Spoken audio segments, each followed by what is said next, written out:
Et si je te disais qu'une légende du football a été recalée 5 fois, s'est battue pendant 8 ans et construit aujourd'hui un stade à 1,3 milliard de dollars qui pourrait changer la MLS pour toujours? Voici l'histoire du Miami Freedom Park de David Beckham, un rêve qui semblait impossible dès le départ. Pendant près d'une décennie, ces propositions ont été écrasées par une opposition puissante et bloquées par des politiciens. 5 emplacements différents, 8 ans de recherche, on avait l'impression que ce stade ne verrait jamais le jour. Puis tout a changé quand de nouveaux partenaires sont entrés en jeu et que le meilleur joueur du monde est arrivé, transformant l'Inter Miami du jour au lendemain. Aujourd'hui, à seulement quelques semaines de l'ouverture en avril 2026, ce qui sort de terre est le projet le plus ambitieux de l'histoire de la MLS. Un empire du divertissement avec le plus grand toit en câble tendu de la ligue, des hôtels, des espaces commerciaux et le plus grand nouveau parc public de Miami depuis des générations. Après 8 ans de refus et de guerre politique, le Miami Freedom Park devient enfin réalité. Voilà comment David Beckham a transformé l'impossible en inévitable. Pour comprendre pourquoi le Miami Freedom Park est un si grand événement, il faut connaître l'incroyable parcours de Beckham pour y arriver. Et tout a commencé avec une clause contractuelle que personne ne pensait qu'il utiliserait vraiment. En 2007, quand Beckham a signé avec le LA Galaxy, son manager Simon Fuller a glissé quelque chose de brillant dans le contrat. Une option pour acheter une future franchise d'expansion de la MLS pour seulement 25 millions de dollars au lieu du prix habituel. Avance rapide jusqu'en février 2014. Beckham a choqué tout le monde en activant cette option, créant Miami Beckham United. Mais il y avait une condition énorme, pas d'accord de stade, pas d'équipe. Alors, en mars 2014, Beckham a dévoilé sa première proposition, un magnifique stade en bord de mer de 25 000 places à Port Miami, juste à côté de l'aréna du Miami Heat. Les rendus étaient incroyables. Un stade moderne avec de vastes toitures, façon canopée, des vues spectaculaires sur la skyline du centre-ville de Miami et une passerelle piétonne reliant directement les supporters depuis Biscayne Boulevard. L'emplacement était parfait, sur l'eau, en plein cœur du downtown. Mais c'est là que l'opposition a commencé. Royal Caribbean Cruises, qui avait ses propres projets de développement pour cette zone, a formé la Miami Seaport Alliance, une coalition puissante d'entreprises portuaires et de syndicats. Ils ont lancé une campagne agressive avec des panneaux publicitaires et des annonces affirmant que le stade provoquerait un chaos de circulation et perturberait les opérations des croisières. La pression politique est devenue insupportable. Le 8 avril 2014, les commissaires de Miami-Dade ont refusé de déplacer une installation de carburant qui devait être relocalisée pour construire le stade. Quelques semaines plus tard, ils ont infligé un vote écrasant de 11 contre 1 contre la proposition. Une défaite politique totale. Beckham n'a pas abandonné. En quelques jours, le maire de Miami-Dade, Carlos Jiménez, a proposé quelque chose d'ambitieux, remblayer un chenal profond pour bateaux entre l'aréna du Heat et Museum Park, afin de créer un tout nouvel emplacement en bord de mer. Le 22 mai 2014, l'équipe de Beckham a présenté des rendus entièrement nouveaux. Un stade de 20 000 places construit sur 4,2 acres d'espace de parc, tout en ajoutant 8,5 acres grâce au remblaiement du bassin. Le design plaçait le stade parallèle à Biscayne Boulevard, avec des connexions au parc sur 3 côtés et des restaurants et boutiques tout autour. Un pont-levis inutilisé serait transformé en parc piéton. Sur le papier, c'était magnifique, mais les problèmes étaient énormes. Remblayer un bassin profond coûterait 20 millions de dollars, rien que pour le pompage et le transport de roches. Le terrain appartenait conjointement à la ville et au comté, ce qui signifiait qu'il fallait des approbations de plusieurs groupes de commissaires. Des résidents de condos voisins se sont plaints que cela bloquerait leur vue sur l'océan. Des critiques se sont opposées à l'utilisation de parkings publics pour un stade privé, et la charte de Miami imposait un vote public. En juin 2014, les négociations de bail se sont complètement effondrées. Le maire Thomas Regalado a rejeté la proposition, marquant le deuxième effondrement majeur en seulement 3 mois. Après ça, la recherche s'est transformée en une série d'échecs. Un site près de Marlins Park a été rejeté par la MLS et une proposition privée à Overtown s'est effondrée après une levée de boucliers de la communauté, inquiète d'une gentrification. À ce stade, presque 4 ans s'étaient écoulés, 5 emplacements différents, des batailles politiques sans fin. C'est alors que George et José Mas, 2 frères basés à Miami qui dirigent Maste Mastac, une énorme entreprise de construction, ont officiellement rejoint le groupe de propriétaires en 2017 et ont tout changé. En juillet 2018, Beckham et les frères Mas ont dévoilé la vision du Miami Freedom Park. Et cette fois, ce n'était pas seulement un stade, c'était une transformation totale. Un stade de 25 000 places et un parc public de 58 acres, le plus grand nouveau parc de l'histoire de Miami. En plus, les propriétaires paieraient 22 millions de dollars par an pendant 30 ans pour améliorer les parcs publics dans toute la ville. Enfin, le 28 avril 2022, la commission municipale de Miami a voté 4-1 pour approuver le bail de 99 ans. Après 8 ans de recherche, 5 refus et une guerre politique, Beckham avait son stade. Mais obtenir l'approbation n'était que le début. Maintenant, il fallait vraiment le construire. Alors qu'est-ce qu'ils construisent exactement? Et pourquoi tout le monde appelle ça l'avenir des stades de la MLS? Le design révèle quelque chose de bien plus ambitieux qu'un simple endroit pour regarder le football. La pièce maîtresse, c'est un stade dédié au football de 25 000 places, conçu par Arquitectonica, une firme de Miami, en collaboration avec Manica, deux cabinets connus pour avoir créé certains des complexes sportifs les plus iconiques au monde. Mais voici la première surprise. La capacité est volontairement modeste. Le Mercedes-Benz Stadium d'Atlanta peut accueillir 75 000 personnes. Le Bank of America Stadium de Charlotte en compte 74 000. Alors pourquoi Miami a choisi seulement 25 000? La réponse, l'ambiance et l'exclusivité.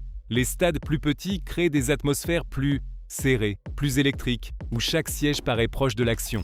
Et avec Lionel Messi qui porte maintenant le rose et noir, la demande est complètement folle. Les prix des billets sont passés de 29 $ à 459 $ pour ses débuts. Créer de la rareté fait grimper les prix et transforme chaque match en événement. La caractéristique la plus distinctive du stade sera le plus grand toit canopé à câbles tendu de la Major League Soccer. Ce n'est pas un toit solide traditionnel, c'est une structure légère en tissu, suspendue par des câbles, basée sur un design de roue à rayons. Qu'est-ce qui rend ça spécial?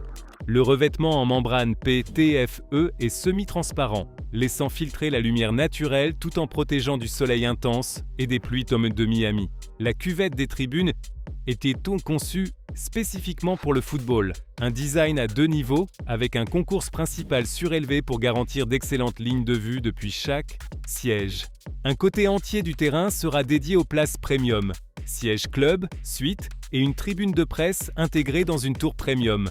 À l'intérieur, l'expérience des supporters sera totalement différente de leur domicile temporaire actuel à Fort Lauderdale. De larges coursives, au lieu de passages étroits, des écrans LED ultra modernes à chaque coin pour les replays et le contenu, et une connectivité Wi-Fi avancée dans tout le stade.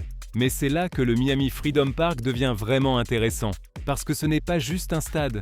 C'est un empire du divertissement de 131 acres conçu pour fonctionner 365 jours par an. Le développement complet comprendra plus d'1 million de pieds carrés de bureaux, de commerces, de restaurants et de divertissements. 3 bâtiments hôteliers ajouteront 750 chambres au total, pour servir à la fois les visiteurs du stade et les voyageurs de l'aéroport international de Miami tout proche. L'a dit Jorge Mas Canosa Park, nommé d'après le père du copropriétaire Jorge Mas, deviendra le plus grand nouveau parc public de Miami avec 58 acres. Il comprendra des boucles de promenade, des terrains de football communautaires, des places et des espaces verts. À l'origine, 11 terrains communautaires de football avaient été promis, mais les plans finaux montrent un minimum de 6. Une augmentation qui a déclenché une controverse avec certains groupes locaux. Avec des ambitions aussi énormes sur 131 acres, la prochaine question est, est-ce qu'ils peuvent vraiment tout construire? Construire un complexe de divertissement à $1 milliard est déjà assez difficile.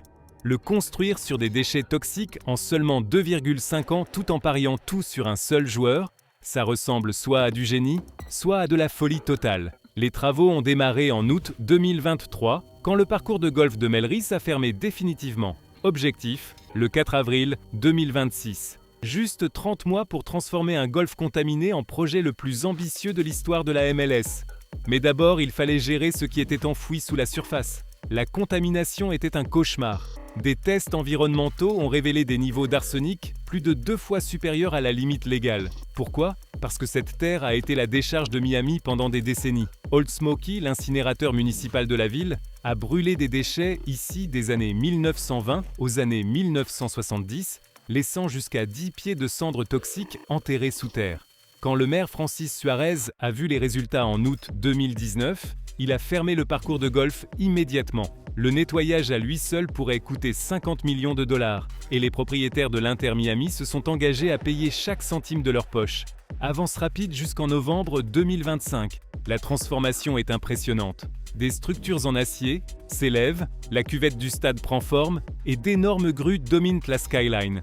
Dans un moment symbolique, les propriétaires Jorge Mas, José Mas et David Beckham ont signé l'une des dernières poutres d'acier avec la phrase « Freedom to Dream » avant qu'elle ne soit tissée en place. Même avec ces progrès, le parcours n'a pas été tranquille. Le calendrier a déjà glissé une fois, et pas un peu. Quand la construction a commencé en août 2023, le propriétaire Jorge Mas avait promis publiquement une ouverture en 2025. Mais en juillet 2024, cette date a discrètement été repoussée à 2026, sans qu'aucune explication publique claire n'ait été donnée sur la cause du retard. Autre point de tension, le parc lui-même. Le Jorge Mascanosa Park de 58 acres devait, selon l'accord de 2018 validé par les électeurs, ouvrir entièrement en même temps que le stade. Mais en décembre 2025, des responsables ont confirmé qu'il serait livré par phase, une zone verte de base en avril 2026, des aires de jeu quelques mois plus tard et des terrains de sport sans calendrier ferme.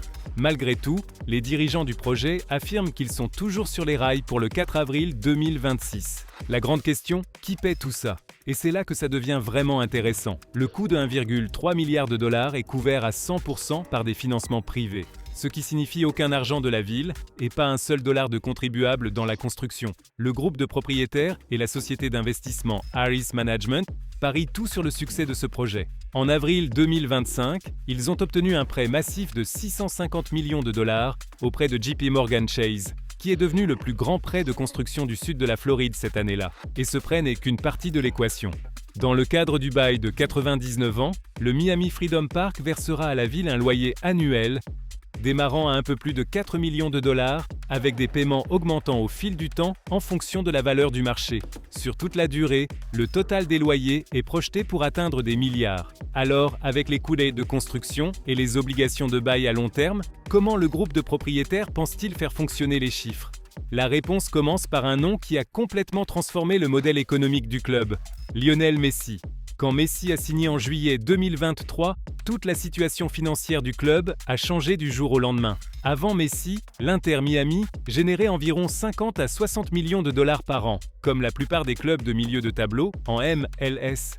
Mais rien qu'en 2024, ce chiffre a explosé à plus de 200 millions de dollars, presque 4 fois ce qu'il gagnait avant que le meilleur joueur du monde n'enfile le maillot rose et noir. Mais le modèle économique va bien au-delà des revenus du football. Les espaces de divertissement sur l'ensemble du complexe de 130 et 1 acre sont conçus pour fonctionner toute l'année, avec de grands locataires déjà sécurisés et engagés.